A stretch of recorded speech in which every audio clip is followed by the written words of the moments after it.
One of the great things about being a writer over on Substack is we get to collaborate with other writers, and it is so much fun. Did I just use the royal we? I get to collaborate with other writers, but you can too. Let's find out how. Hi, my name's Leanne Shawler. I'm an artist and a writer, and I write fantasy romance fiction over on Substack at the Mordred Chronicles, which is projectstarfish.substack.com. It's a Regency set fantasy romance involving the quest for Arthurian treasures in order to save the world from ecological collapse. And there are shape-shifting sea dragons, because of course, we need to throw everything into this pot. Collaborations. These happen on the regular over at Substack. The horror writing community in particular do love to get together and scare the pants off the rest of us. I don't participate in those quite so much at all, really, because that's not my jam. I don't write horror fiction, and I very rarely read it because then I don't sleep at night. I know. I'm a little scaredy kitten. But the biggest one over there in the last 2 years has been something called the Midnight Vault, and that is a bunch of writers coming together to write Twilight Zone-style stories, exploring the weird in the everyday, or perhaps the not-so-everyday. I haven't participated in that one, but I have participated in two. One was Unquiet Worlds, where all the dead, or a number of the dead, decided to come back to Earth as not ghosts, but they're like, have some sort of physical form. So you've got like samurai wandering around downtown Tokyo, soldiers popping up in London, that kind of thing. So that was like a really fun story. I think I wrote a 4-part story for that one. And then there was the Innisfall Codex, where we world built a fantasy world using fictional, of course, snippets of history, explorer reports, letters, that kind of thing, poetry, songs, even artwork. And that was also a blast to participate in. I was just very silly for that one. If you want to read them, they're in my Above Sea Stories section over at the Mordred Chronicles, but it was fun. I had a brief attempt at actually hosting a collaboration last year. I had written in response to a series of fantasy prompts. I ended up coming up with this connected serial involving 2 sea dragons, a thunder god, and because at that moment I hadn't started any Above Sea Stories, I'm like, well, I don't want to write this story, and I had book 4 to finish, so I kind of like threw it open to my community. And by my community, I mean the general writing community there who may or may not be subscribed to my work, and my subscribers who do read my work. And I just threw it out. I'm like, so what's going to happen with this thunder god? And is he going to get a new star? What's going to happen to the village? Go forth and find out. And I got a few responses to that, and they were all brilliant and excellent, and I'm glad that I did it. So this year, before we launch book 4, we're doing another collaboration, and I'm calling it Upon the Seas and in the Skies. So think Horatio Hornblower, Jane Austen's Persuasion, meets sort of Pirates of the Caribbean for that adventure vibe, but we won't be in the 18th century, thank you. We'll be firmly in the 19th century. And so here's the idea. From the very beginning, the Mordred Chronicles has been collected from a series of journals and letters and so on. In book 4, there will also be like secondary sources to create the world that you read in my serials. And I end up making actual physical copies of these to find. And this year, how do I explain this? How do I explain this without going, one of those sources this year. Oh, wait, I'm going to get the book. Do I have it? Did I write it down? No. Okay, hold please. All right, so do you remember those annuals we read as kids about our favorite TV shows? I had one for Tales of the Gold Monkey, which is floating around this room somewhere. I had one for The New Adventures, too, as a kid, long gone. These have been around for a while. Like there's this one, the Oxford Annual for Boys. And this one, Stories for Boys and Girls. Just like little scientific articles in here. This is a very racist book. I'm trying to find something. Little sketches. And there are, adventure stories in here. A lot of them to do with, unfortunately. Oh, here we go. There's another cartoon there. There are colour things in here, but none of them are fit for publication again. Oh, here we go. Yeah, so I know some of these big. There's a nice one. Oh, Walkers. We could write something about that. Anyway, so these are books of stories, interesting bits of science, fiction, and so on. And the stories for boys and girls. This was from 1925. The handwriting, oh, you can hear the crack. The handwriting is pretty big. So this is, I would guess, a young adult, young child person thing. There's poetry in here about the life of Diogenes, whoever the heck that is.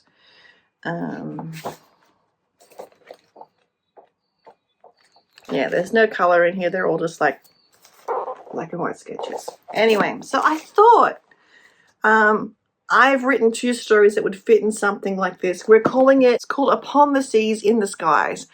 And it's going to be like a series of short stories. If you want to write longer, go for it. I'm not going to restrict any format. The only restriction I'm putting on this is it has to be in the time period from 1817 to 1822, because 1822 is when this book is published. So we're looking at adventure stories for young people joining the Navy in this new flying boat era where gifts can come into play and make a difference in the Navy. It's very much a propaganda puff piece for the British Navy. And should there be an annual for like the Secret Service? Well, it's a Secret Service, so I doubt they'll be willing to advertise their presence. Right. But anyway, so it's like a series of adventure stories, poetry, pictures, all about the British Navy, 1817 to 1822, looking at ways to share adventures, daring do, romance, because there's persuasion, romance, all that kind of good stuff. All those juicy stories that could get somebody interested in signing up. To encourage, I have to leave my notes on this because I got that all wrong. This book is a puff piece to put out by the British Navy to encourage young people to get tested for their gift and enlist. Now, there are not any dark undertones in that at all. Hashtag sarcasm. But even though it's peacetime, there are natural disasters. There are probably pirates, maybe even still smugglers, monsters, storms, people that need rescuing. It could be some other part of the Navy I haven't thought about. Mine are primarily set around an etheric dirigible crew, which is the flying boat. There is some lore you need to read about. I don't want you guys to worry about, I don't know everything I need to know about sea dragons that are shapeshift. For all your intents and purposes, you won't be meeting a single sea dragon. You might be meeting some other strange and mythical creatures, but you will not be meeting sea dragons because I didn't want you to fall afoul of the law, and that's Lore, by the way, not the other one.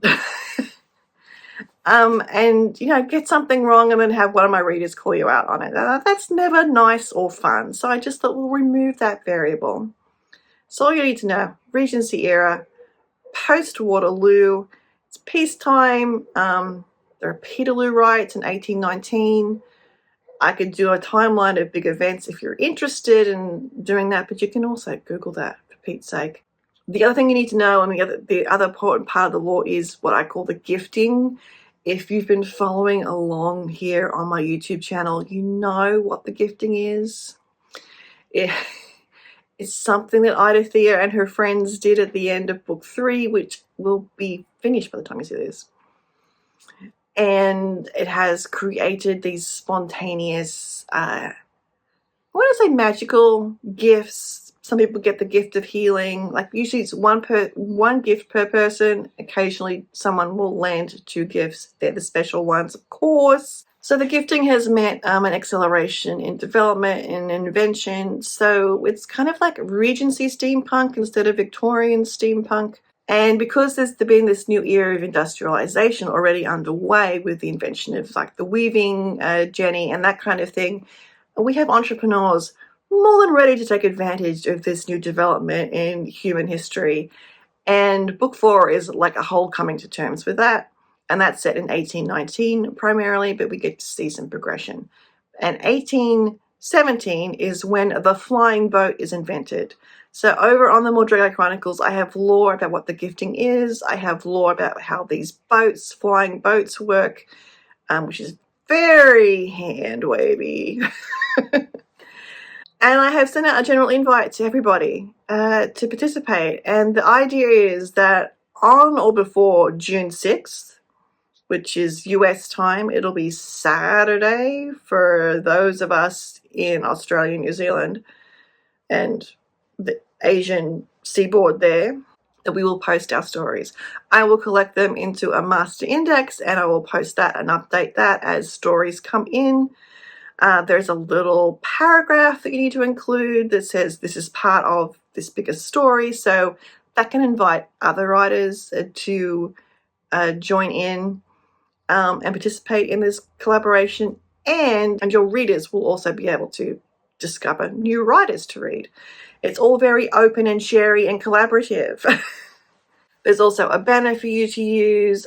And we're just doing this for fun, you guys. The way you get linked is if it's accessible for everybody to read, whether on the Substack app or on the Substack website. If you are hosting it somewhere else, it just needs to be, I just need to not log into anything in order to be able to read it. So free to read, freely available. It can be poetry. It can be a short story, flash fiction. It can be a long or a short serial. It could be artwork. It could be sculpture. It could be a film. If you're so inspired, if you have that talent, I mean, that would be cool. So these are the kinds of stories that I'm looking for. If this tickles your fancy, if you just need a break from writing your novel, yeah, I'm tempting you. Yeah, I'm enabling you. Head on over. Take a look at the details of the ask, the details of the lore for the flying boats, the etheric dirigibles, and the gifting.